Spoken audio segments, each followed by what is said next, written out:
This strawberry cheesecake is rich, creamy, and perfect for strawberry lovers. The strawberry topping is made with nearly 2 pounds of fresh strawberries for amazing strawberry flavor.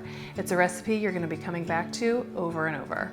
Hi, I'm Lindsay from Life, Love, and Sugar, and today we're making a fresh strawberry cheesecake.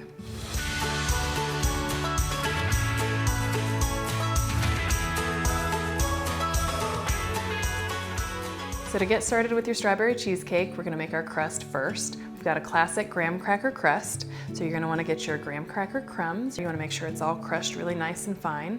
Then we're going to add our sugar and some salt, and we'll stir all this together. Then we'll go ahead and add our melted butter and stir that in and just make sure all the crumbs are nicely coated and everything's kind of moist.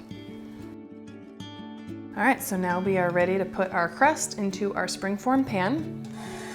When you set up your springform pan, you're going to want to add baking spray to the sides and in the bottom, and then add a parchment circle in the bottom. This will help you be able to remove your cheesecake from the pan easier later. I just like to try to spread my crumbs pretty easily along the bottom of the pan, maybe push a few extra out to the side for pushing the crust up the sides. Now to make it a little easier on myself to get a nice looking crust, I actually like to use a cup with almost like a 90-degree angle edge here so I can get nice corners. So I'll use this and push the sides up on the cheesecake, get those all set, and then we'll finish pressing the bottom into the pan.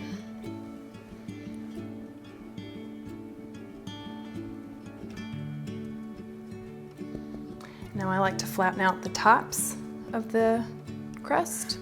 Just press them in gently as I go around the outside of the pan.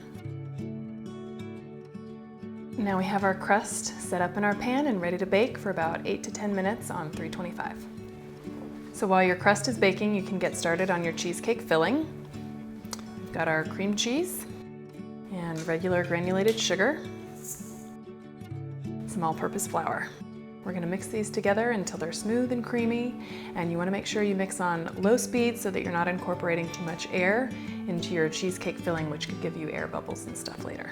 And you will want to scrape down the sides and kind of around the beater blade a few times just to make sure everything's getting incorporated and you don't end up with any chunks of cream cheese. All right, we're looking good. So now we are going to add our sour cream and vanilla extract. And again, we're going to mix on low speed so that we're not getting big pockets of air in our cheesecake. All right, so once that's well combined, we're going to add our eggs one at a time, mixing until pretty well combined after each one. So I like to give one more stir by hand just to make sure things are well incorporated and there's nothing that got trapped down on the bottom of the bowl. So to set up your cheesecake pan for a water bath, there are a few different options. I used to use a slow cooker liner to wrap around my pan, and then I added some foil, and I know a lot of people just will use a layer to a foil, but lately I have also been using this silicone pan that's just a little bit bigger than my springform pan. The great thing about it is it is truly leak proof. So I just set my pan right in here. And then I can set this pan inside of my larger pan for the water bath. Now we're ready to add our filling. All right, now all that low speed mixing we did should help you avoid air bubbles popping up on top of your cheesecake here. But if you still have some, there are a couple things you can do. One is you can kind of gently drop your cheesecake on the counter and that can loosen them and break them up. You can also take a toothpick and pop them yourself. Sometimes they can cause cracks in your cheesecake, other times they just leave kind of funky looking craters on the top of your cheesecake.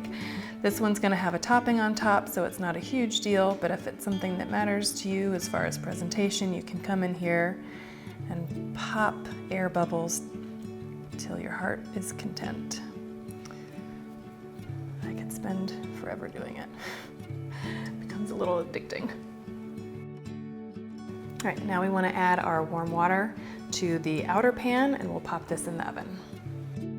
You want to add water until it's about halfway up the side of your pan. In this case, it'll be the silicone pan. If it's too high and the water starts to kind of bubble a little bit while it's in the oven, it can actually pop up over the side of this and then it'll get into your cheesecake. All right, so we will go ahead and pop this in the oven to bake for about an hour and 15 minutes and then do the slow cooling process. So while your cheesecake is baking, you can go ahead and make your strawberry topping and let that cool.